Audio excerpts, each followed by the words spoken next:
Welcome back dear students, मैं हूं यासिर खान और आप देख रहे हैं मेरा YouTube channel learn chemistry with Yasir Khan. Dear students, आज हमारा जो टॉपिक है वो है आयोनाइजेशन एनर्जी।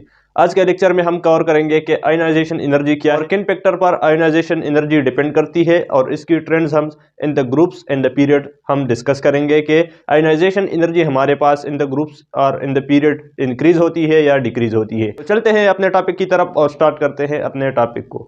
सबसे पहले हमें आयोनाइजेशन को समझना होगा कि आयोनाइजेशन क्या होती है। तो जब हम किसी एटम से इलेक्ट्रॉन को कंप्लीटली रिमूव करते हैं, उसका जो वैलेंस शेल होता है एटम का, उससे हम किसी इलेक्ट्रॉन को कंप्लीटली रिमूव करते हैं तो इस एटम को हम आयोनाइज कहते हैं और इस प्रोसेस को, इस इलेक्ट्रॉन के रिमूवल को हम आयोनाइजेशन कहते हैं। अब इलेक्ट्रॉन को रिमूव करने के लिए कुछ एनर्जी दरकार होती है जिसको हम आयोनाइजेशन एनर्जी कहते हैं। तो अब इसकी डिफिनीशन किस तरह होगी? डिफिनीशन इस तरह होगी इसकी कि the minimum amount of energy required to remove valence electron from the outer most shell of gaseous atom to form a cation. वो मिनिमम अमाउंट ऑफ एनर्जी जो हमें दरकार होती है कि हम किसी एटम के वैलेंस शेल से जो वैलेंस इलेक्ट्रॉन होता है उसको रिमूव करें, तो इस एनर्जी को हम क्या कहते हैं? इसको हम आयोनाइजेशन कहते हैं। और आयोनाइजेशन एनर्जी के रिजल्ट में हमारे पास कोई एटम जो होता है वो आयोनाइज होता है। तो ये आयोनाइजेशन एनर्जी की डिफिनीशन है, वो मिनिमम अमाउंट ऑफ एनर्जी जो किसी एटम को दरकार होती है ताकि उसका जो वैलेंस शेल है उससे हम वैलेंस इलेक्ट्रॉन को रिमूव करें। तो ऐसी एनर्जी को हम आयोनाइजेशन एनर्जी कहते हैं और इसके रिजल्ट में हमारे पास कोई एटम जो होता है वो हमारे पास वो आयोनाइज होता है। मोस्टली हम जो आयोनाइजेशन करते हैं वो हम गैसियस एटम के लिए करते हैं, क्योंकि गैसियस एटम में हमारे पास जो इलेक्ट्रॉन की रिमूवल का जो प्रोसेस होता है वो हमारे पास वो मोर एफिशिएंट होता है as compared to solid and liquid, क्योंकि उसमें हमारे पास जो पार्टिकल्स होते हैं, एटम होते हैं, वो ज़्यादा कंपैक्ट होते हैं और जो आयोनाइजेशन का प्रोसेस होता है वो फिर डिफिकल्ट होता है, कम्प्लेक्स होता है as compared to gases. Ionisation हम जो है हम वो सॉलिड में भी कर सकते हैं और लिक्विड में भी ये हमारे पास पॉसिबल है, लेकिन ये एक डिफिकल्ट प्रोसेस, इसीलिए हम मोस्टली गैसियस एटम की बात करते हैं इन केस ऑफ आयोनाइजेशन। तो आयोनाइजेशन एनर्जी जो है हमारे पास, इसको हम किस चीज़ में मेजर करते हैं? तो जैसा कि नाम से जाहिर है ये हमारे पास एक एनर्जी है, तो इसको हम मेजर करते हैं किलो जूल पर मोल या जूल पर मोल। इन दोनों यूनिट्स में हम आयोनाइजेशन एनर्जी को मेजर कर सकते हैं। अब इसके बाद जो इसका जनरल इक्वेशन हम जो लिखते हैं इस आयोनाइजेशन एनर्जी के लिए कि किस तरह हमारे पास एटम जो है वो आयोनाइज होगा और इसको हम एनर्जी देंगे और वो हमें केटायन देगा। तो इसका जनरल इक्वेशन इस तरह है कि लेट्स सपोज हमारे पास ही एक एटम है गैसियस स्टेट में और इसको हमने एनर्जी जो है वो हमने अवेल कर दी, एनर्जी हमने दी और फिर हमारे पास इसके रिजल्ट में क्या बनता है? हमारे पास एक केटायन बनता है, वो भी गैसियस स्टेट में होता है और साथ ही साथ हमें एक इलेक्ट्रॉन भी वो जो है वो हमें देता है। तो जो एनर्जी हमने अप्लाई की, इसी एनर्जी को हम आयोनाइजेशन एनर्जी कहते हैं। जो एनर्जी हमने इस एटम को अवेलेबल की, इस एटम को हमने एनर्जी दी, तो इसको हम आयोनाइजेशन एनर्जी कहते हैं। अब जो है मोर स्पेसिफिक एग्जांपल की तरफ जाते हैं। हमारे पास जो सोडियम है, सोडियम का जो एटम है हमने गैसियस स्टेट में लिया है और इसको जब हमने एनर्जी अप्लाई की तो हमारे पास ही सोडियम का जो केटायन है वो बन गया और वो भी गैसियस स्टेट में है और प्लस एक इलेक्ट्रॉन भी हमें रिजल्ट में मिला, क्योंकि हमने एनर्जी अप्लाई इसलिए की थी कि हम जो आउटर मोस्ट इलेक्ट्रॉन है, वैलेंस इलेक्ट्रॉन है, उसको रिमूव करें इस एटम से।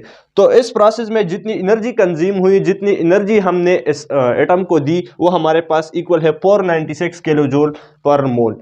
तो सोडियम को आयोनाइज करने के लिए जो आयोनाइजेशन एनर्जी दरकार होती है, जो एनर्जी रिक्वायर्ड होती है, वो हमारे पास इक्वल है 496 किलो जूल पर मोल। अच्छा, तो ये हुआ सोडियम का एग्जांपल। अब हम मैग्नीशियम की तरफ जाते हैं। मैग्नीशियम से हम दो इलेक्ट्रॉन्स भी रिमूव कर सकते हैं। जो इसमें दो एनर्जीज इन्वॉल्व होती है, एक हमारे पास फर्स्ट आयोनाइजेशन एनर्जी होती है और दूसरी एनर्जी उसको हम सेकंड आयोनाइजेशन एनर्जी कहते हैं। अब फर्स्ट आयोनाइजेशन एनर्जी क्या होती है कि the minimum amount of energy required to remove first electron from the valence shell of an gaseous atom. तो ये फर्स्ट आयोनाइजेशन एनर्जी का डिफिनीशन हो गया। अब सेकंड आयोनाइजेशन एनर्जी का डिफिनीशन इस तरह होगा कि the energy required to remove second electron from the outer most shell of an isolated gaseous atom या गैसियस एटम। तो इसको हम सेकंड आयोनाइजेशन एनर्जी कहते हैं। अब मैग्नीशियम का जब हम पहला इलेक्ट्रॉन रिमूव करते हैं तो हमारे पास उसको हम एनर्जी अवेल करते हैं और वो हमारे पास इक्वल होती है 738 किलो जूल पर मोल। इतनी अमाउंट में एनर्जी जब हम मैग्नीशियम एटम को दे तो वो हमारे पास कन्वर्ट होता है Mg+ आयन में और उससे हम एक इलेक्ट्रॉन जो है वो निकाल सकते हैं और इसी तरह इसका जो आयनाइजेशन होता है वो कंप्लीट हो जाता है। अब मैग्नीशियम से हम दूसरा इलेक्ट्रॉन भी रिमूव कर सकते हैं और उसके लिए जो एनर्जी दरकार होती है वो हमारे पास इक्वल है 1450 किलो जूल पर मोल।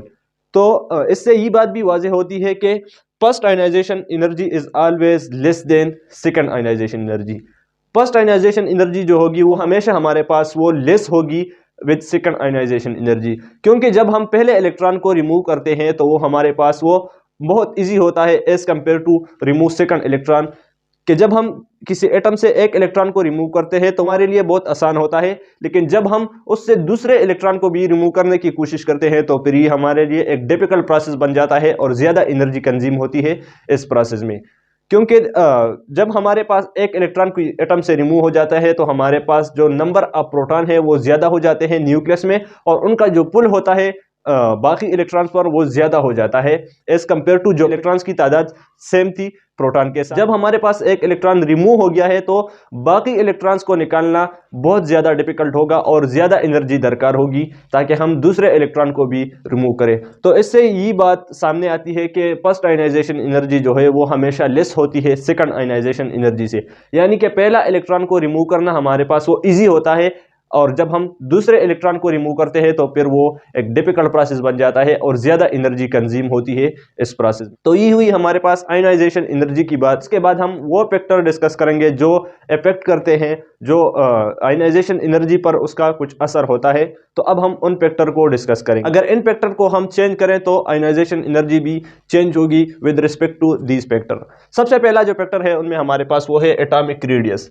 एटॉमिक रेडियस का आयनाइजेशन एनर्जी पर बहुत ज़्यादा असर है और वो इस तरह है कि जब हमारे पास एटॉमिक साइज या एटॉमिक रेडियस हमारे पास वो बढ़ता है तो जो हमारे पास आयनाइजेशन एनर्जी होती है वो डिक्रीज होती है और जब हमारे पास एटॉमिक साइज डिक्रीज होता है तो आयनाइजेशन एनर्जी बढ़ती है। इसका रीज़न ये है कि जब हमारे पास किसी एटम का साइज स्मॉल हो तो उससे जो इलेक्ट्रॉन होते हैं आउटर इलेक्ट्रॉन उनको रिमूव करना डिफिकल्ट होता है और ज़्यादा एनर्जी रिक्वायर्ड होती है, क्योंकि न्यूक्लियस का जो पुल होता है उन इलेक्ट्रॉन पर वो ज़्यादा होता है as compared to a large size atom. अब हम जब लार्ज साइज एटम की बात करते हैं तो उसमें हमारे पास इलेक्ट्रॉन्स जो होते हैं वो न्यूक्लियस के पुल से दूर होते हैं और न्यूक्लियस का जो पुल होता है उसका थोड़ा सा असर होता है उन वैलेंस इलेक्ट्रॉन पर और उन इलेक्ट्रॉन को हम इजीली रिमूव कर सकते हैं। तो हमारे पास लेस आयनाइजेशन एनर्जी जो है वो हमें दरकार होती है ताकि हम इलेक्ट्रॉन को जो है वो रिमूव करें और एटम को आयनाइज करें। अब दूसरे फैक्टर की तरफ जाते हैं, वो हमारे पास है nuclear charge of the atom. तो एटॉमिक रेडियस और nuclear charge of the atom ये तकरीबन सेम चीज़ है। एटॉमिक साइज और न्यूक्लियर चार्ज जो है ये तकरीबन ये इन द सेम वे ही हमारे पास आयनाइजेशन एनर्जी को जो है वो इफेक्ट करते हैं। अगर कोई एटम जो है उसका न्यूक्लियर चार्ज जो इफेक्टिव न्यूक्लियर चार्ज होता है वो ज़्यादा हो इलेक्ट्रॉन्स पर तो इलेक्ट्रॉन को रिमूव करना डिफिकल्ट होता है और ज़्यादा एनर्जी रिक्वायर्ड होती है। तो इस केस में हमारे पास आयनाइजेशन एनर्जी जो है वो इंक्रीज होती है। और अगर कोई एटम का जो न्यूक्लियर चार्ज है इफेक्टिव न्यूक्लियर चार्ज वो हमारे पास वो कम होता है तो फिर इलेक्ट्रॉन को रिमूव करना इजी होता है और लेस एनर्जी जो है वो दरकार होती है ताकि हम एटम को आयोनाइज करें। अच्छा, जो थर्ड फैक्टर है हमारे पास वो है शील्डिंग इफेक्ट। तो शील्ड इफेक्ट जो है ये हमारे पास इस चैप्टर का एक टॉपिक है जो कि इंशाल्लाह हम नेक्स्ट क्लासेस में इसको डिस्कस करेंगे।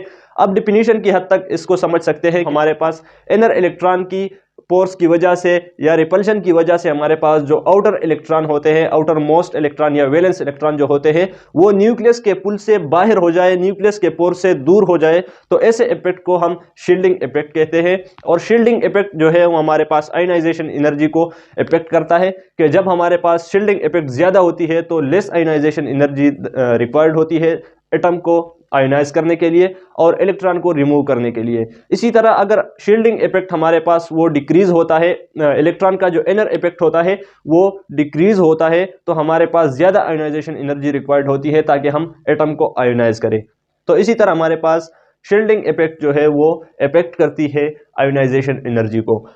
अच्छा, तो डी नंबर जो हमारे पास फैक्टर है वो है इलेक्ट्रॉनिक कॉन्फ़िगरेशन। तो इलेक्ट्रॉनिक कॉन्फ़िगरेशन हम जो है डिस्ट्रीब्यूशन ऑफ इलेक्ट्रॉन को कहते हैं डिफरेंशियल ऑर्बिट और एनर्जी लेवल। अगर हमारे पास कोई एटम हो और उसका इलेक्ट्रॉनिक कॉन्फ़िगरेशन स्टेबल हो तो फिर हमारे पास ज्यादा एनर्जी रिक्वायर्ड होगी ताकि हम इस एटम को आयोनाइज करें। अगर उसका इलेक्ट्रॉनिक कॉन्फ़िगरेशन अनस्टेबल हो तो फिर लेस एनर्जी रिक्वायर्ड होगी आयोनाइजेशन के लिए और हम इजीली एटम को जो है वो आयोनाइज कर सकते हैं।